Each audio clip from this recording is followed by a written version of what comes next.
time to another binary tree. This time is breadth first traversal. From root, go to child tree. From left to right, then traverse to the other children. By the way, right to left, left to right doesn't matter. What we mean is, say the root is A, then the child is BC. You go to B, then C. Then from C, go to the next child, D to E, then the next child of C, F, then to the next child of D.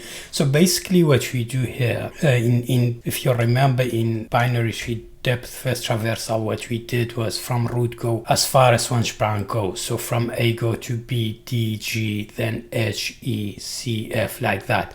So this was more like a vertical. Depth first is more like vertical, but breadth first is more like horizontal. So you go like one line, then another line, like that. So you go line by line. How do we implement that? It's very similar to depth first traversal with a bit of a difference, but the difference is negligible, to be honest. So here's what we have: tree traversal, depth first traversal. From the root, go to the child tree. From left to right, then traverse to the other children. I didn't want to repeat this because we've created this a lot. So we create a class of node tree with a constructor which takes value. The value is set by the user. Then we have left and right, which are null. Then we create some node trees with A, B, C, D, E, F, G, H with the same values of A, B, C, D, E, F, G, H. Then we set left and right exactly like what we have here. Then when it comes to the function, what we do, first we check for root. So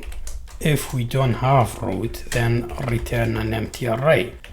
Then we create a result of an empty array. Then we create a queue. Now, you could literally use queue like NQ, DQ as we spoke about, but here we just make the queue as an array. Otherwise, this makes more sense if we use actual like queue data structure, and I'll tell you why. But now because the array can do it, an array is like part of the JavaScript data structure natively, we just use that. Now queue.push root. Now we make the root part of the queue. So if we return result, now because at the end we return result, but here what we do, we say while queue.length is greater than 0, what we do, we create a current which is queue.shift.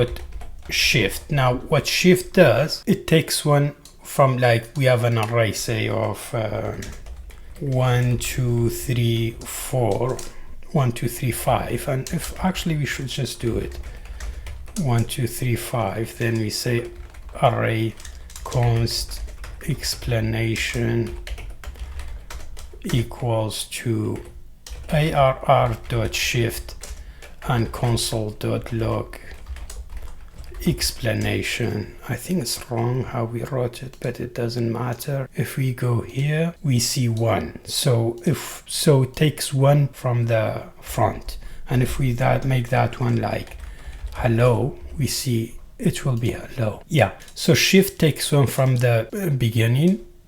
I guess this is called DQ because DQ takes 1 from the beginning in queue data structure. So result.push current.value. Now let's see what we have, and if we remove this or just comment it out, let's see what we have. We have A. Why? We did it last time. What we do, we create 2 arrays and we push the root, which is A now because it's A, to the queue, and we say while queue.length is greater than 0, make queue.shift like store it in current. So the first value of the array, which is now A, then the value of this root, which is A, push it to a result. Okay, now we are done with the first value. How do we go to B and C? Well, here's the thing. We exactly say if current.left queue.push current.left, if current.right queue.push,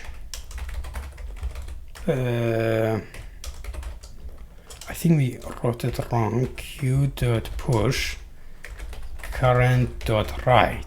Now I guess we are done with this, I think, because A, B, C, D, E, F, G, H. So let's see if we have A, B, C, D, E, F, G, H. It's exactly what we want.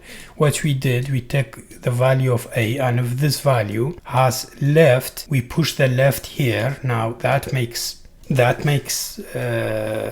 current value to shift to this. Then it will push it to a result. Since we take it from the beginning of the array, it will take the last result that was pushed in. So this is why last time for breadth first traversal, the only difference was we just used pop. So if we make this pop, it will be like, I guess, depth first traversal. And if we do it, we have ACF. Let's see.